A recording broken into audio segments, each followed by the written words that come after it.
In just under 7 hours, New Zealand will finally move to Alert Level 1, 101 days since our first confirmed case of COVID-19. From midnight tonight, social distancing is no more. You can order your own drinks at the bar. Big fat Kiwi weddings are back on, along with concerts and parties, and no more dancing by yourself.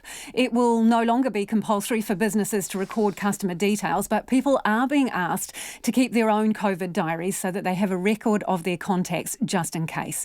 The border is still tightly locked down. Our confirmed total number of cases, probable and confirmed, remains at 1,504 with a total of 22 deaths. Prime Minister Jacinda Ardern announced the move to Alert Level 1 a short time ago. Today there are no active cases in New Zealand. We have tested almost 40,000 people for COVID-19 in the past 17 days and none have tested positive. We have had no one in hospital for COVID-19 for 12 days.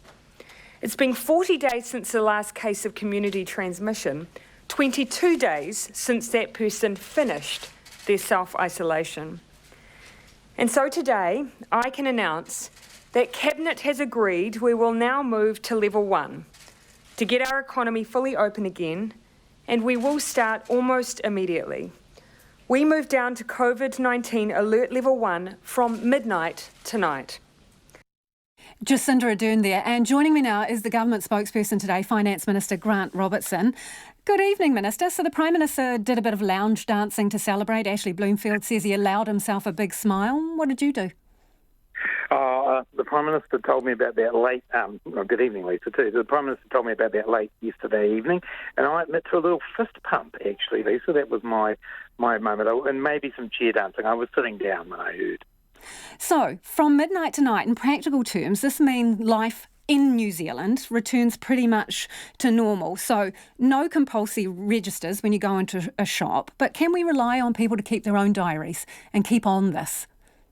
Well, I think New Zealanders have been phenomenal over the last 3 months or so in doing things together to make sure we stay healthy and safe. And that's the same thing we're now asking in terms of contact tracing. And, the cooperation we need is right across the community, from businesses having the QR codes available to people being able to remembering to use them and to keep that digital diary. And for those who don't do that, if those who don't use cell phones in that way, keep their own diary of their movement. So we're just relying on the team of 5 million to do that again. It is important because while we have, succeeded in our goal here in New Zealand, there is COVID in the world, and as the Prime Minister said today, it's inevitable in the future that there will be further cases.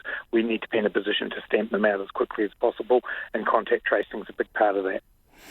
In terms of the borders, they still remain strictly controlled. So while we can have social gatherings and concerts and similar, what would happen, say, Elton John wants to come, Rihanna, also sports teams, America's Cup teams, what happens with them? Do they still all have to apply for economic exemptions?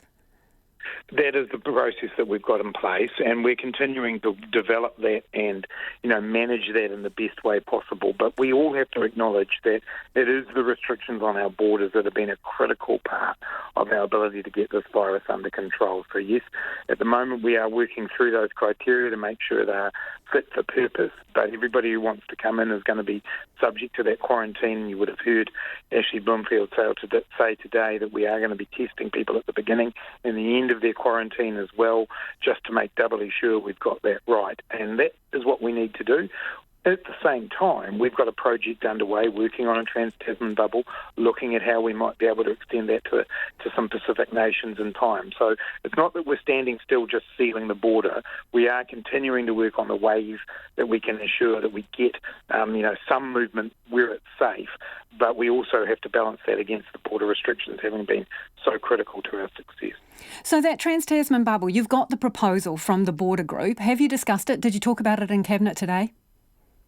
I didn't specifically talk about it in Cabinet today, but it's been the subject of discussion among ministers, and had meetings about it today, and we will continue to have those. I think, that's a helpful piece of work. The reality remains, though, it's a two-way street, and we still had Australia with half a dozen cases, I think it was, over the weekend, and also their internal issues between different states and the federal government. So we're very actively working on those, and we, as you say, there is a blueprint out there, but ultimately it still comes down to it being safe and for New Zealand not risking going backwards. And that'll take a little bit of time, but we're very, very actively working on it. Why not go with the Pacific first then? Why not go to the Cook Islands where there are no cases?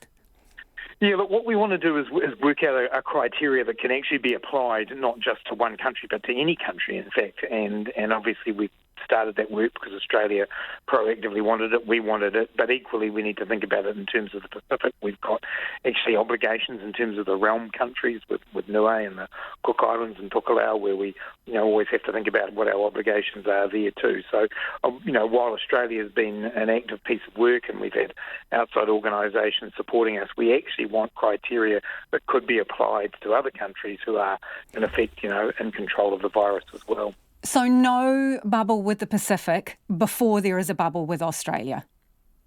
Oh, I'm not necessarily saying that. What I'm saying is what we want is criteria that we can then apply and say, yes, these things have been met, therefore we can start to have more freedom of movement between our nations. So I'd like to see the Pacific there. It's just a matter of statement of fact that work on the Australian one has been underway actively on both sides of the Tasman. So you're not ruling out the prospect that travelling to the Pacific could come before trips to Australia? As I say, we want to work on the criteria and then be able to apply that criteria to whatever countries and circumstances arise. Essentially, though, is our border going to be effectively closed until there is a vaccine outside of these intimate bubbles? Well, clearly we're going to have restrictions for a significant period of time, and obviously the arrival of a vaccine would do great things for travel generally around the world. But, the work we're doing with Australia and the work we'd like to do into the Pacific as well as a signal of how these things could be managed. So little by little, I would like to see those restrictions lift, and I'm sure all New Zealanders would as well. But at the same time, we've got to keep ourselves safe and healthy here and focus on the fact we've got a real opportunity now to really develop our economy and do, as the Prime Minister said earlier, get out there and not only buy New Zealand made but also experience New Zealand as well. And I've heard from Air New Zealand and others that there is a good spot of bookings in the July period and looking at the school holidays. Let's do our bit there, and we'll keep working on the border at the same time. Since you mention Air New Zealand, it is hemorrhaging money. Burning through $5 million a day, it says, and it's looking for another $37 million from the government in wage subsidies. It expects to be using that $900 million loan facility in the next couple of months. Is the government in a position to expand its financial support to Air New Zealand if needed? Well, I think the $900 million is a pretty significant contribution on behalf of taxpayers. So, I'd certainly be looking to see that used in the first instance. Obviously, we're the 52% shareholder of Air New Zealand, and we've got a very strong interest in there being a functioning national airline. That's why we did what we did. It's why we continue to support them. But I think it's getting ahead of ourselves to look at further funding being put in place. But we'll keep working with Air New Zealand. Air New Zealand is clearly part of an aviation industry that has drastically changed, and every single airline in the world is facing the same issues that they are. We now have the... But could we end up owning it entirely? Well, look, I've always said there was the provision within the $900 million loan to convert that to equity. At the moment, Air New Zealand has a plan and a strategy, and the board are briefing us on that. And I don't have any intention to be offering any more money than what's already on the table. But what I was just about to say was Air New Zealand, however, is in a position where it has the prospect not only of strong domestic sales, but also the potential for Australia and possibly the Pacific in the nearest term. So as an airline relative to the rest of the world, it's got a future. You've heard some of those plans in the last few days, and we'll keep working with them on how that works in terms of the government's role as an owner. The warehouse today has announced that probably 1,000 jobs are going to go. Now, that is after that particular group had $67 million in wage subsidies. How disappointed are you that they are going to be, shedding all those jobs? Oh, it's hugely disappointing and distressing for the people involved, and from my perspective, I don't like seeing that happen anywhere in New Zealand. We have said from the very beginning of this crisis that unfortunately there would be jobs lost and there would be businesses that would not survive. The wage subsidy has been a critical part of cushioning the blow and keeping people employed. But yeah, of course it's disappointing and distressing to see that. I certainly think from a retailer's point of view, we've actually seen very very solid numbers, and I even heard the warehouse group themselves say that there've been very solid numbers in level 2, and we're now into level 1. And so then aren't you asking yourself how come, if there are solid numbers and they've taken that much in wage subsidies, they're still flicking people? Yeah, well, I think if you actually look into the announcement, you'll see that much of what has been announced here was already planned, frankly. This is a company that had decided to move to some different ways of running themselves and organising themselves, and what COVID-19 did was bring really that forward. So I think you need to talk to them about those earlier plans and what's happened now in terms of COVID-19. But look, we cannot deny, sorry Lisa, please let me finish. You cannot deny that COVID-19 has had this dramatic effect right around the world and in New Zealand. We have cushioned the blow of that through the wage subsidy scheme, but businesses will now make their plans looking forward. I just hope they do that, aware that we've now moved into level 1 and there are good prospects for them in the coming months. Before you go, there are hotels that are being used for isolation, the government-backed isolation schemes.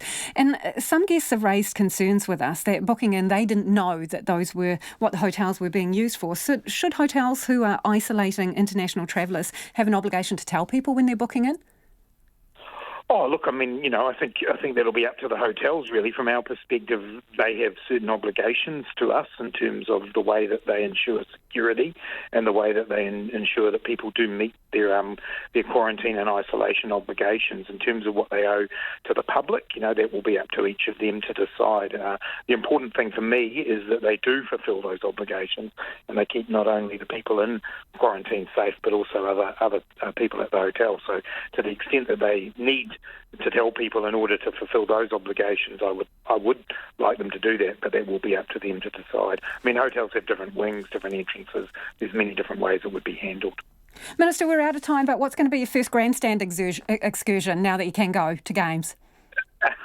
I am looking at heading down to Dunedin for what will be the first professional rugby game, I think, in the world since people have been into lockdown, to see the Highlanders and the Chiefs play. It'll just depend on a few logistics, but like a lot of people, I'm looking forward to live sport just as I am to live music as well. Appreciate your time this evening. That is Finance Minister Grant Robertson, who is the government spokesperson today.